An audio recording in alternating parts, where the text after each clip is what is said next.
Dear students, welcome back. AMU, yes, जिसका exam कल हुआ है 2023 paper.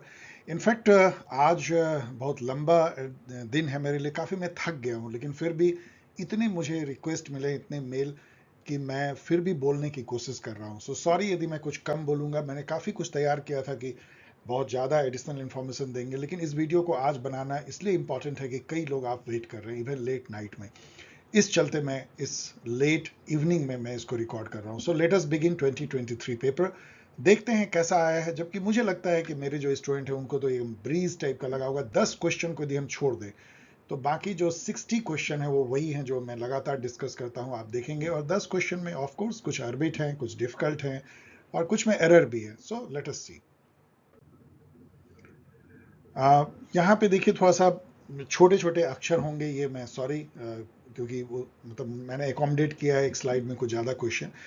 Which of the following is not correctly matched. अब जब आप इसको देखेंगे, मैचिंग देखेंगे, तो आपको भले ये पता ना हो कि the causes of Indian rebellion sir Syed Ahmad Khan लिखे हैं, ये पता ना भी हो। सावरकर के बारे में लोग सब जानते हैं कि इन्होंने ये बुक लिखा है, the first war of independence.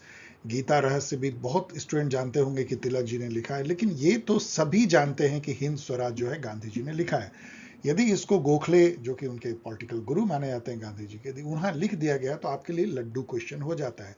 ये बिल्कुल गलत है। और यहाँ जो मेरे स्टूडेंट जिन्होंने पेपर भेजा है, थैंक यू उनको, उन्होंने ठीक भी मारा है, सही है। तो ये इजी क्वेश्चन है। कौटिल्याज मंडल थ्योरी कितने, ये पूछ रहे हैं, मैं हिंदी में बता रहा हूँ, कितने इंडिपेंडेंट किंगडम या स्टेट के बारे में ये बात करता है। मतलब वो जो सर्किल ऑफ किंगडम है, वो कितने इंडिपेंडेंट स्टेट बने हुए हैं उस इंटर स्टेट जो रिलेशन का है।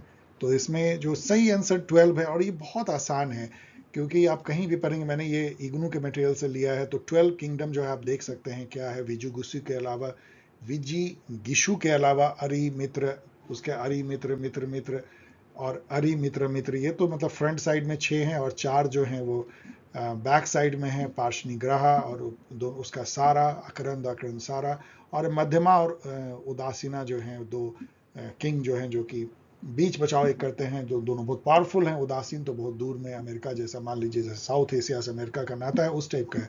तो ये 12 किंगडम हैं, इसमें 4 सर्कल हैं। ये इस चीज़ को, ज्ञान कौन से मैंने लिखा है, इसको आप याद कर सकते हैं। 4 सर्कल, 4 प्राइमरी सर्कल, जिसमें पहला सर्कल विजिगिसु का है, दूसरा सर्कल जो है उसके मित्रों का है, तीसरा जो सर्कल है उसके दुश्मनों का है, और चौथा सर्कल मध्यमा और उदासीना का है। और 12 किंग्स हैं यहाँ पे, जो यहाँ क्वेश्चन पूछा है। 60 element of sovereignty and 72 element of state, ये सब मैंने अपनी वीडियो में एक्सप्लेन किया है, सबको याद कर लीजिए। Easy question. तो ये सही, ग्रीन किया हुआ सही है। विच of the given subject is not included in the state list, ये क्वेश्चन जो है इनवैलिड है, क्योंकि नेशनल डिफेंस भी नहीं इंक्लूडेड है, ये यूनियन लिस्ट में, और एजुकेशन जो है ये भी इंक्लूडेड नहीं है स्टेट लिस्ट में, ये कंकरेंट है। कौन, सी एन सी लिख देते हैं, कॉन्करेंट है। तो इसलिए ये क्वेश्चन को चैलेंज कर लीजिएगा, ये क्वेश्चन जो है इनका इनवैलिड हो चुका है, क्योंकि इसके 2 आंसर जो हैं सही हैं। ओके। क्रेडो ऑफ रिलेवेंस जो है किससे एसोसिएटेड है, ये पोस्ट बिहेवियरलिज्म से रिलेटेड है। और जो ईस्टर्न ने दिया था, डेविड ईस्टर्न, जो कि एक तरह से बिहेवियरलिज्म के भी पिता माने जाते हैं, पोस्ट बिहेवियरलिज्म के भी, तो वो, उन्होंने जो 7 क्रीडो, मतलब क्या होता है, मूल मंत्र जो पोस्ट बिहेवियरलिज्म के हैं।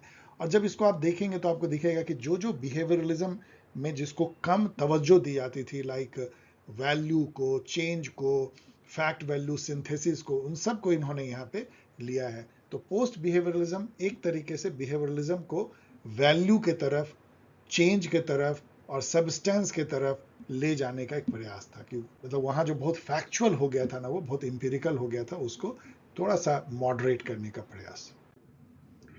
Who champion the cause of window remarriage, तो ये विद्या, जैसे कि सती प्रथा को खत्म किया राजा राम मोहन रॉय ने, उसी तरह विधवा विवाह, तो एक नाम जो आता है ईश्वर चंद्र विद्यासागर। तो औरतों के लिए उन्होंने एजुकेशन के लिए काफी कुछ किया। सब आसान क्वेश्चन है। President of India can summon joint session, एक बात ये ध्यान रखिए कि ज्वाइंट सीटिंग का जो प्रावधान है वो आर्टिकल 108 में है, और उसमें प्रेसिडेंट जो है वो तब दोनों हाउस को बुलाता है, लोकसभा राज्यसभा को, एक साथ बैठने के लिए, यदि कोई बिल जो कि ऑर्डिनरी बिल है, कोई अमेंडमेंट बिल नहीं, मनी बिल नहीं, और उसमें अटक गया है, मतलब दोनों में कोई एका नहीं हो पा रही है, तो उस डेडलॉक को दूर करने के लिए ज्वाइंट सीटिंग का प्रावधान है। इस ज्वाइंट सीटिंग को केवल ऑर्डिनरी बिल के लिए बुलाया जाता है, ये तो यहाँ पे क्वेश्चन है। मनी बिल और अमेंडमेंट बिल के लिए कोई ज्वाइंट सीटिंग का प्रावधान नहीं है। इससे रिलेटेड जो क्वेश्चन है ये है कि ये एक आर्टिकल 108 में लिखा गया है। दूसरा है कि ज्वाइंट सीटिंग को जो चेयर करते हैं वो स्पीकर करते हैं लोकसभा के। ये बहुत ही इंपॉर्टेंट क्वेश्चन है, कई जगह पूछा जाता है। यदि लोकसभा के स्पीकर ना हो तो डिप्टी स्पीकर लोकसभा करते हैं, यदि वो भी अवेलेबल नहीं है तो डिप्टी चेयरमैन जो है लोकसभा के वो उसको अध्यक्षता करते हैं। इसके अलावा ये भी क्वेश्चन कई बार पूछा गया है कि ज्वाइंट सीटिंग पार्लियामेंट जो है इंस्पायर्ड है ऑस्ट्रेलिया के कॉन्स्टिट्यूशन से, वहां से हम लोगों ने इसको लिया है। 7 नंबर क्वेश्चन देखिए, the convention for the prevention and punishment of terrorism was adopted first time in which organisation. तो ये लीग ऑफ नेशन में जो है अडॉप्ट किया गया था, यहाँ पे आप पढ़ सकते हैं 1937 में। तो ये डिफिकल्ट क्वेश्चन है, ये पहला आपको मिला है जो डिफिकल्ट है। ऐसे 4-5 क्वेश्चन डिफिकल्ट हैं और 4-5 अरबिट हैं, आगे भी हम लोग देखेंगे। डी मैंने बताया इसका मतलब डिफिकल्ट। एक बार फिर से सॉरी कि वो छोटे छोटे अक्षर आपको दिख रहे होंगे। Which of the following is recognize as part of Bretton Wood system of monetary management. तो Bretton Wood institution, IMF and World Bank को हम ब्रेटन वुड इंस्टीट्यूशन कहते ही हैं, क्योंकि ये दोनों ही उसी ब्रेटन वुड, जो न्यू हैम्पशायर एक इलाका है अमेरिका में, उससे ये निकला हुआ, ये दोनों 1944-45 में था। आईएमएफ एंड वर्ल्ड बैंक दोनों के हेडक्वार्टर जो है वॉशिंगटन डीसी में, रोड के आमने सामने है। तो आईएमएफ जो है ब्रेटन वुड इंस्टीट्यूशन है। State is individual writ large, ये तो बिल्कुल आप जानते हैं कि ये प्लेटो का कथन है, हम लोग सब जानते हैं। ये सब लड्डू क्वेश्चन, ये सब है, ये सब भी लड्डू क्वेश्चन है। Politics is authoritative allocation of value, we know कि डेविड स्टन ने ये कहा है। Which of the following is a feature common to both Indian and American federalism? तो ये बहुत अच्छा क्वेश्चन है कि इंडियन और अमेरिकन फेडरलिज्म में क्या कॉमन है। देखिए, सिंगल सिटीजनशिप नहीं है, वहाँ डुअल सिटीजनशिप है, स्टेट के अलग और फेडरल सिटीजनशिप अलग होता है। इसके अलावा वहाँ पे दूसरे कंट्री के भी सिटीजन को सिटीजनशिप दी जाती है, दोनों तरीके से डुअल है, इंडिया में नहीं है। यहाँ पे वहाँ कोई 3 लिस्ट जैसा नहीं है कि स्टेट लिस्ट, यूनियन लिस्ट और कॉन्करेंट, ऐसा नहीं है वहाँ पे। ऑफ कोर्स इस टाइप की व्यवस्था है, लेकिन वो अलग टाइप की है। डुअल जुडिशरी वहाँ पे है, यहाँ नहीं है। यहाँ पे इंटीग्रेटेड जुडिशरी है, वहाँ पे स्टेट की जुडिशरी अलग ढंग से फंक्शन करती है। तो एक ही बच जाता है कि इंडिपेंडेंट सुप्रीम कोर्ट है जो कॉन्स्टिट्यूशन का इंटरप्रेटर है। ये वहाँ भी है, यहाँ भी है। जुडिशियल रिव्यू की प्रथा वहाँ भी है, यहाँ भी। इनफैक्ट हम लोग जुडिशियल रिव्यू अमेरिका से ही लिया है। 11 नंबर क्वेश्चन देखिए, the charter of United nation provides for the Pacific settlement of dispute. जो शांति से डिस्प्यूट को निपटाने की जो किस चैप्टर में है, ये सब हम लोग जानते हैं, चैप्टर 6 में है। तो इससे रिलेटेड ये जान लीजिए कि चैप्टर 7 में क्या है। यहाँ है कि हम पीस को ला सकते हैं फोर्सफुल मीन से, यदि फोर्स से पीस को लाना है तो भी कर सकते हैं, चैप्टर 7 में लिखा है। और इन दोनों के बीच में, चैप्टर 6 और चैप्टर 7 के बीच में पीस कीपिंग फोर्स है। अभी एक यहाँ क्या है, एक तरफ तो पीस कीपिंग है, दूसरी तरफ वो फोर्स बाय फोर्स है, इसलिए उसको चैप्टर 6.5 इंडेवर बोलते हैं, यूनाइटेड नेशन का पीस कीपिंग फोर्स। ये सब भी एग्जाम में पूछा जाता है। Chapter 6.5 intervention, peace keeping force. 12 number देखिए, public administration is concern with the administration of the government. इस टाइप के क्वेश्चन ऑलवेज डिफिकल्ट होते हैं, किसने कहा। तो ये ऑफ कोर्स ईएन ग्लैडन ने कहा है, उसको रट लीजिए, इन्होंने बुक लिखा था public administration and history. Henry Fayol का जो जनरल थ्योरी ऑफ एडमिनिस्ट्रेशन है, जो 14 प्रिंसिपल दिया, वो क्या टॉप मैनेजमेंट पे लागू होता है, मिडिल पे, लोअर पे, शॉप फ्लोर पे?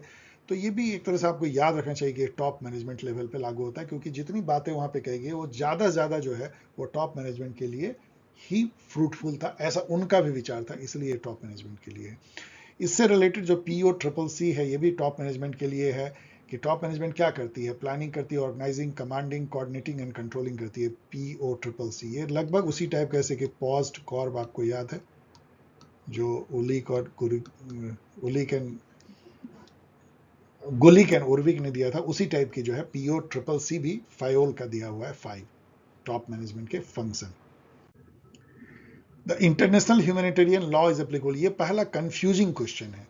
तो इसमें है कि इंटरनेशनल ह्यूमैनिटेरियन लॉ जो है ये किस चीज पे एप्लीकेबल होता है। ऑफ कोर्स ये वॉर पे एप्लीकेबल होगा, जैसे जिनेवा कन्वेंशन है, ह्यूमन राइट तो ठीक है, ह्यूमैनिटेरियन इन्वेंशन तो यही लिखा हुआ ही है और इन्वायरमेंट नहीं, तो ये वॉर सही है मेरे हिसाब से, but it is confusing question, इसका वर्डिंग कंफ्यूजिंग है, तो मैं क्वेश्चन मार्क कर रहा हूँ। The book law of war and peace, in fact ये है on the law of war and peace, ये ह्यूगो ग्रोटियस ने लिखा है, जो डच थे, जिनको फादर ऑफ इंटरनेशनल लॉ कहा जाता है, जिन्होंने कि जो किस कंडीशन में वॉर करना चाहिए, इसको right to war and right in war जो कॉन्सेप्ट है, जिसको कि जस एड बेलम एंड जस इन बेलो कहते हैं, ये दोनों देने वाले ह्यूगो ग्रोटियस हैं। तो इसके बारे में तो जितना पढ़े उतना अच्छा है, लेकिन उन्होंने ये बुक भी लिखा है। Justice as fairness is the idea of, ये सब तो बहुत ही लड्डू क्वेश्चन आपको लगना चाहिए। जस्टिस एज फेयरनेस मतलब जस्टिस का जो इंपॉर्टेंट वर्च्यू है वो फेयरनेस है, और ये कहने वाले जॉन रॉल हैं, जिन्होंने थ्योरी ऑफ जस्टिस 1971 में लिखा था। Which one of the following is not one of Lucian Pye's 3 basic characteristic feature of political development? तो इन्होंने जो 3 बेसिक फीचर दिए हैं वो है इक्वलिटी, कैपेसिटी एंड डिफरेंशिएशन। इसको मैं डिटेल में नहीं बता रहा हूं, लेकिन उनका कहना था कि ये 3 यदि किसी पॉलिटिकल सिस्टम में है तो उसको डेवलप माना जा सकता है। इक्वलिटी का मतलब होता है रूल ऑफ लॉ, मतलब कि कानून के अंदर में सब बराबर है, और ये कहना बहुत आसान है, लेकिन आप जानते हैं डे टू डे में जो है कितना इसका पालन करना किसी भी डेमोक्रेसी में या पॉलिटिकल सिस्टम में कितना डिफिकल्ट होता है। इसके अलावा कैपेसिटी का मतलब ये होता है कि जो पॉलिटिकल इंस्टीट्यूशंस हैं, कोर्ट कचहरी, क्या उनकी कैपेसिटी है कि जनता को न्याय दे सके, जनता का सुख सुविधा का ध्यान रख सके, या जनता की जो एक्सपेक्टेशन उसको पूरा कर सके। एंड डिफरेंशिएशन का मतलब ये होता है कि ऐसा तो नहीं है कि एक ही ऑर्गेनाइजेशन जो है बहुत तरह के फंक्शन कर रहा है। तो ये सारी चीजें जो हैं दर्शाती हैं कि, और ये यदि 3 चीजें हैं तो उसको डेवलपमेंट सिंड्रोम कहते हैं। मतलब उनके, और इनफैक्ट जेम्स कॉलमैन ने भी जो है डिफरेंस, ये जो सिंड्रोम है डेवलपमेंट सिंड्रोम, उसमें पूरी बुक ही लिखी है। वो भी इसी आइडिया से था कि ये जो 3 यदि फीचर किसी पॉलिटिकल सिस्टम में होते हैं, इक्वलिटी, कैपेसिटी एंड डिफरेंशिएशन, तो उसको हम डेवलपमेंट कह सकते हैं, पॉलिटिकली डेवलप्ड वो सिस्टम है। 18 नंबर क्वेश्चन देखिए, ये क्वेश्चन बहुत ही यूजुअल है, घिसा पिटा है। ये कहता है कि प्रेम्बल में जो ये 4 वर्ड आए हैं, डेमोक्रेटिक, सोशलिस्ट, सॉवरेन, ये किस क्रम में आए हैं? तो ये जो है क्रम सब स्टूडेंट याद कर लेते हैं। सबसे फर्स्ट आता है sovereign, socialist, secular, democratic, Republic, तो ये इन्होंने ग्रीन से सही मारा है। तो जब इस तरह का याद कर ही रहे हैं तो ये भी याद कर लीजिए कि जो 4 जो वर्च्यू हैं, political virtue, justice, liberty, equality, fraternity, इस क्रम में आते हैं। पहले जस्टिस आता है, फिर लिबर्टी, प्रेम्बल में मैं बोल रहा हूँ इक्वलिटी, फ्रेटर्निटी, इस क्रम में वो आते हैं। Which one of the following state does not have a bicameral legislature? तो ये भी बहुत आसान क्वेश्चन, सब लड्डू क्वेश्चन है। 6 इंडिया में स्टेट है जहां पे कि लेजिस्लेटिव काउंसिल है असेंबली के अलावा, और वो जो है, सॉरी यहाँ पे है, आप देख सकते हैं, इसमें से मैंने हाईलाइट कर दिया है वो जो इस क्वेश्चन में है। आंध्र प्रदेश, तेलंगाना, पहले 5 थे, लेकिन आंध्र प्रदेश जब डिवाइड हो गया तो 6 हो गया, महाराष्ट्र, कर्नाटक, उड़ीसा, बिहार, उत्तर प्रदेश, तो इसमें हरियाणा नहीं है। तो सब लड्डू क्वेश्चन है। The first session of the Indian national Congress, जो पहली 1885 में हुआ था, ये 28 से 31 दिसंबर में हुआ था। इसको ये मुंबई में हुआ था। यहाँ पे 72 डेलीगेट पूरे इंडिया से आके, ये भी बच्चे याद कर लेते हैं कि 72 डेलीगेट थे। ये भी याद कर लेते हैं कि एलन ऑक्टेवियन ह्यूम, जो एक रिटायर्ड सिविल सर्वेंट थे ब्रिटिश, उन्होंने इसको ऑर्गेनाइज किया था, इसलिए वो फाउंडर कहलाते हैं कांग्रेस के। ये सब याद कर लेते हैं। ये भी याद करते हैं कि इस फर्स्ट सेशन के जो प्रेसिडेंट थे वो WC बैनर्जी थे। According to David Easton, again David Easton आ रहे हैं, तीसरी बार यहाँ पे आ रहे हैं। एक बार तो आपने देखा 7 credo of post behaviouralism, politics is authoritative allocation of value, और तीसरी बार according to David Easton which among the following not a factor for the decline of political theory? ये भी बहुत ही घिसा पिटा क्वेश्चन है। उन्होंने 3 फैक्टर बताए थे, उसके चलते 1950s में पॉलिटिकल थ्योरी का डिमाइस हुआ था। पॉलिटिकल थ्योरी यदि को समझने का मतलब, ये जो वर्ड है ये मत समझिए कि पॉलिटिकल थ्योरी एज सच, जो नॉर्मेटिव पॉलिटिकल थ्योरी, जो फिलोसॉफिकल नॉर्मेटिव अप्रोच से, जैसे प्लाटो, एरिस्टोटल, उस टाइप की जो थ्योरी होती है, उसका डिक्लाइन उनके अनुसार से इसलिए हुआ कि उसमें हिस्टोरिसिज्म घुस गई। मतलब हिस्ट्री से जो डिटर्मिनिज्म होता है कि हिस्ट्री में ऐसा हुआ है तो ऐसा होगा। मोरल रिलेटिविज्म मतलब कि एशिया में जो है थ्योरी अलग टाइप की वैल्यू से गाइडेड होगी, तो यूरोप में अलग होगी, तो अफ्रीका में अलग होगी। यदि इस टाइप का हो कि जहाँ का सोसाइटी हो वहाँ का अलग टाइप की मोरल वैल्यूज हैं, तो फिर थ्योरी कैसे एक बनेगी? इसको मोरल रिलेटिविज्म कहते हैं, एक तरह का फ्रैगमेंटेशन हो जाएगा, वैल्यू फ्रैगमेंटेशन, तो वो, और हाइपर फैक्चुअलाइजेशन, या इतनी ज्यादा फैक्ट पे फोकस, कि फैक्ट फैक्ट फैक्ट, पता नहीं क्यों फैक्ट इतना जुटा रहे हैं। ये 3 था, ये नहीं था क्रेज फॉर नॉर्मेटिविज्म, ये सब नहीं था। Which is not a key principle of justice according to Robert Nozick. आपको पता है कि नॉजिक ने इंटाइटलमेंट थ्योरी ऑफ जस्टिस दिया है, उन्होंने अपनी book state anarchy, state and utopia में, और 1974 में, ये एक तरह का जवाब था रॉल के थ्योरी ऑफ जस्टिस का, जो 1971 में लिखी गई थी। उसमें उन्होंने 3 प्रिंसिपल दिया था। वो था कि यदि ओरिजिनल पोजीशन में, जबकि कोई बंधन नहीं था, तो यदि प्रॉपर्टी जो है वो जस्ट एक्वायर की गई, मतलब सही मीन से एक्वायर की गई, जस्ट वे में ट्रांसफर की गई, तो जो अभी का डिस्ट्रीब्यूशन है प्रॉपर्टी का वो जस्ट है, और उसको किसी तरीके से डिस्टर्ब करना इनजस्टिस है। लेकिन यदि रॉन्ग एक्विजिशन हुआ है या रॉन्ग ट्रांसफर हुए हैं, तो फिर उसका रेक्टिफिकेशन होना चाहिए। तो यही 3 प्रिंसिपल है, the principle of acquisition, principle of transfer, principle of rectification. तो ये नहीं जो है वो प्रिंसिपल ऑफ लेजिटिमेसी है, तो इन्होंने सही इसमें टिक मारा है। Which of the following agency scrutinizes the report of Comptroller and Auditor General of India? तो सीएजी की रिपोर्ट जब पार्लियामेंट में आती है, तो पब्लिक अकाउंट्स कमेटी जो होती है, पीएसी, वो उसको स्क्रूटनाइज करती है और फिर पार्लियामेंट में डिस्कशन करती है। पीएससी चूंकि आ गया है, तो इसके बारे में जान लीजिए कि ये ओल्डेस्ट पार्लियामेंट्री कमेटी है, जो 1921 में ही बन गई थी, और इसमें 22 मेंबर होते हैं, 15 लोकसभा के, 7 राज्यसभा के। एक और इसमें कई बार पूछा जाता है कि बाय कन्वेंशन जो पीएससी के चेयरपर्सन होते हैं, वो विरोधी पार्टी के लीडर को बनाया जाता है। 25 नंबर क्वेश्चन देखिए, how many representatives are elected to Rajya Sabha from union territory. ये पूरा बदल गया है जब से Jammu and Kashmir union territory हुआ है। अब 8 मेंबर जो हैं राज्यसभा के, वो यूनियन टेरिटरी से आते हैं, 3 दिल्ली से, 1 पुडुचेरी से, और 4 जम्मू एंड कश्मीर से। रट लीजिए इसको। Difficult question, D, difficult. Who was the chairperson of the second administrative commission? Laddu question, ये सब जानते हैं, सेकंड एआरसी कहते हैं शॉर्ट में। इसके चेयरपर्सन वीरप्पा मोइली थे, और फर्स्ट जो थे उसके के हनुमंतैया थे, फर्स्ट एआरसी के। इनफैक्ट ये बाद में बने थे, पहले तो मोरारजी देसाई थे, लेकिन बाद में ये बन गए थे क्योंकि वो डिप्टी प्राइम मिनिस्टर बन गए थे, first ARC. Who among the following is associated with offensive realism? Officer neo realism कहना चाहिए था। ये सब लड्डू क्वेश्चन है। जॉन मैर्सिएमर, जो कि नियो रियलिस्ट हैं लेकिन ऑफेंसिव। ऑफेंसिव मतलब ये होता है कि इन लोगों का मानना होता है कि स्टेट आर पावर मैक्सिमाइजर। जो डिफेंसिव नियो रियलिस्ट होते हैं उनका मानना होता है state are primarily security maximiser and power is merely means to achieve that security.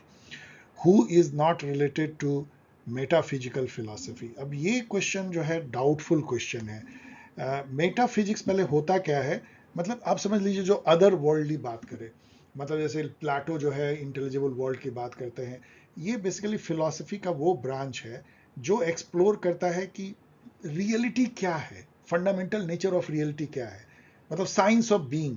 कोई चीज है जैसे फूल है, तो फूल एक्चुअल है, जिसको हम छू रहे हैं, कि फूल होने का आइडिया एक्चुअल है, माइंड एक्चुअल है कि बॉडी एक्चुअल है, लाइक दिस। क्या दुनिया जो है वो यही है जो हमारे सेंस एक्सपीरियंस का, कि उसके परे भी कुछ है? इन सब फिलॉसफी पे जब चर्चा होती है तो उसको मेटाफिजिक्स कहते हैं। मतलब जो चीजें बिल्कुल आपके सेंस एक्सपीरियंस से नहीं दिखती है, उसके परे भी जाकर के जब आप देखते हैं तो मेटाफिजिकल हो जाता है।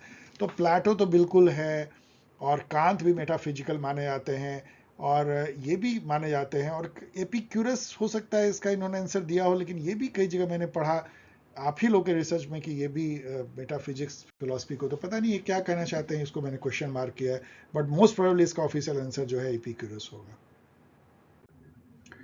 Who called India as quasi federal? ये सब बहुत लड्डू क्वेश्चन है। केसी वेयर, ये सब सभी स्टूडेंट रट लेते हैं।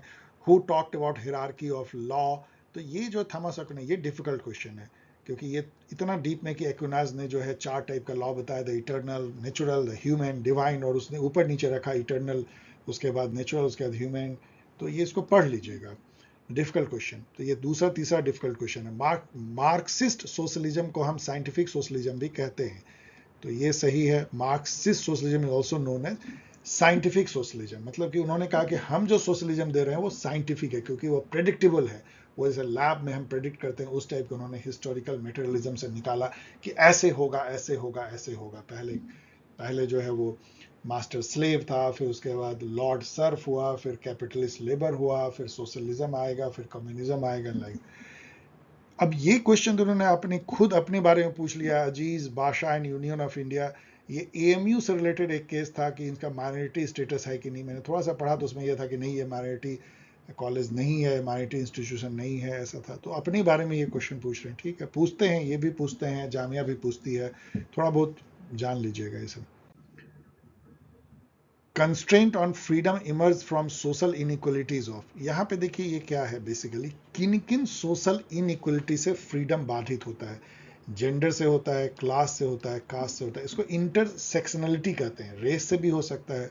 तो यहाँ सही आंसर मेरे हिसाब से ये होगा, जो इन्होंने मारा है वो नहीं है।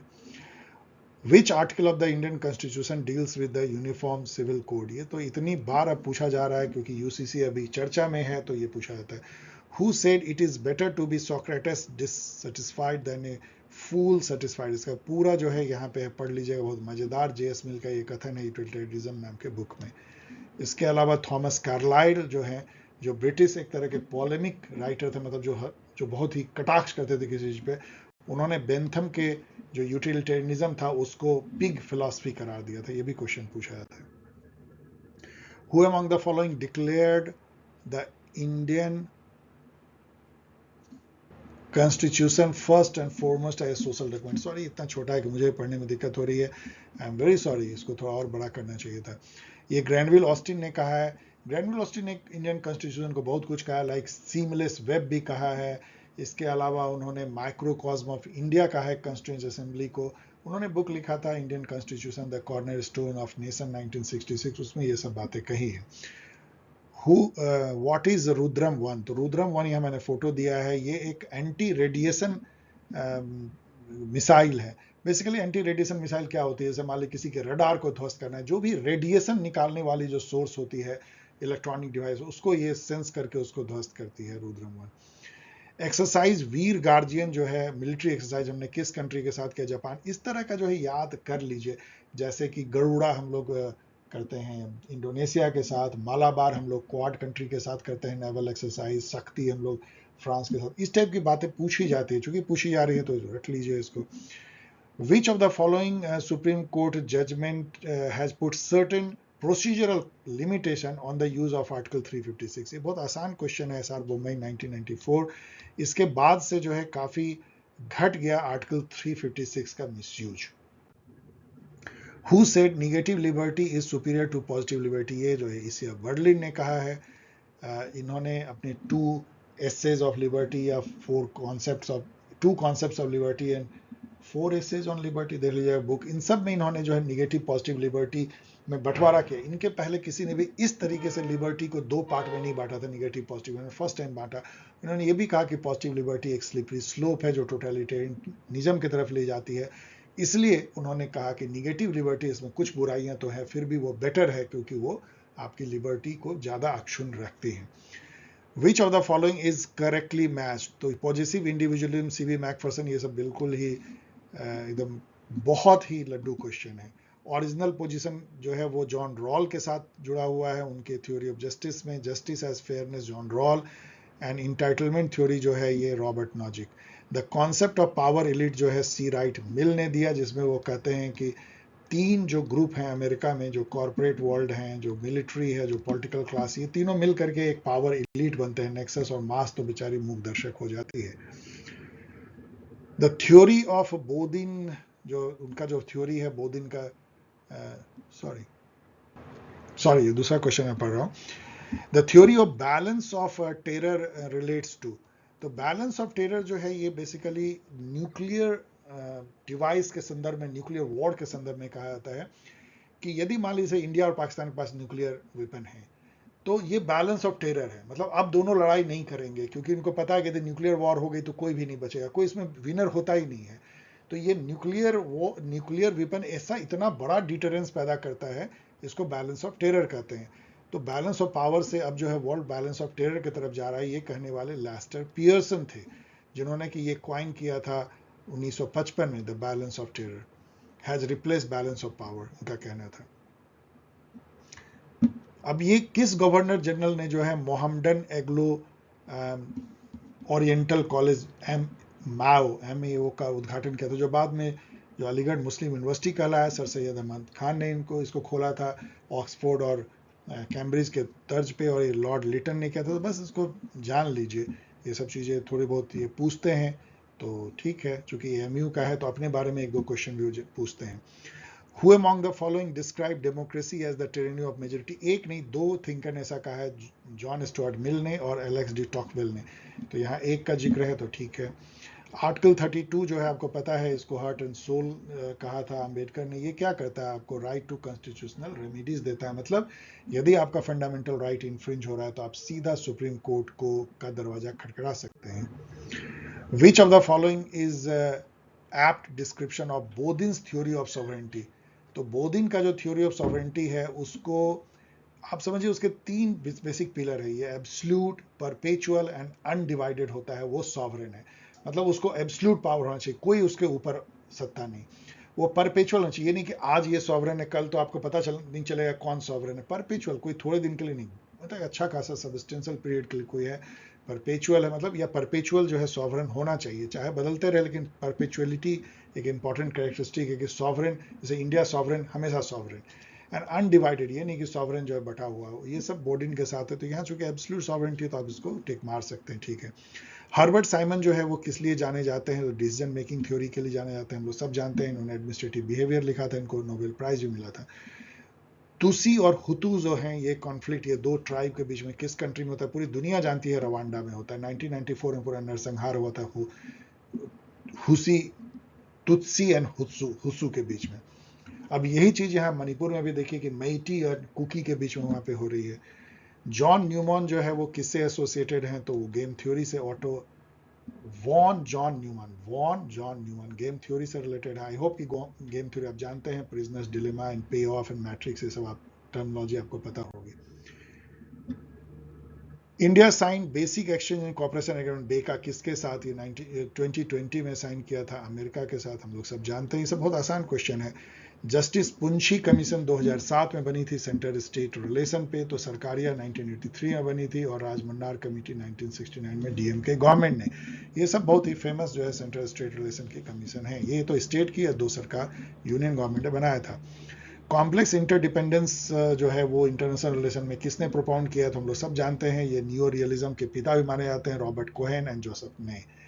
Which of the following feature of Constitution have been borrowed from the Government of India Act 1935? तो ये इमरजेंसी प्रोविजन लिया गया है, और मतलब ये तो 1935 से लिया गया, और इमरजेंसी में जो फंडामेंटल राइट सस्पेंड होती है वो वेमर रिपब्लिक जो जर्मनी का है उससे लिया गया है। ये थोड़ा डिफिकल्ट क्वेश्चन हो सकता है। Who gave the concept of methodological individualism as a dimension of individualism?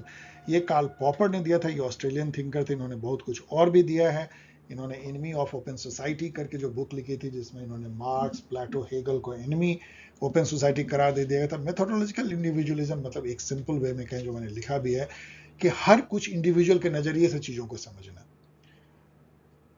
तो ये जो है कार्ल पॉपर, ना कि Macpherson. Justice is an entitlement, तो entitlement theory of justice Robert Nozick जो फेमस लिबर्टेरियन है उन्होंने दिया है। Which judgement of Supreme Court held right to privacy as part of personal liberty guided by article 2? तो justice puttu स्वामी तो है ही, लेकिन ये भी जो उतना ही फेमस है, Govind versus state of Madhya Pradesh में भी right to privacy Supreme Court ने प्रोपाउंड किया था। What among the following is not the power of election commission under representation of people act 1951? ये पांचवा या छठा डिफिकल्ट क्वेश्चन है। रिप्रेजेंटेशन ऑफ पीपल एक्ट जो 1951 है उसमें वो रिकॉग्नाइज कर सकती है, डी रिकॉग्नाइज कर सकती है, रजिस्टर कर सकती है, लेकिन डी रजिस्टर करने का कोई प्रोविजन नहीं है। मैंने यहाँ पे नेट से पढ़ के आपको लिखा है, नहीं है कोई provision, difficult. The subject of, लेकिन गेस कर सकते हैं, the subject of local government is mention in which schedule of constitution? कोई भी जो बंटवारा है, लिस्ट 1, 2, 3 मतलब यूनियन, स्टेट एंड कंकरेंट, वो बंटवारा 7th शेड्यूल में और आर्टिकल 246 में है। Who has described politics as acting in concert?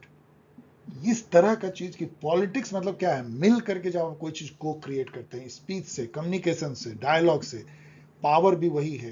तो ये जो है अन्ना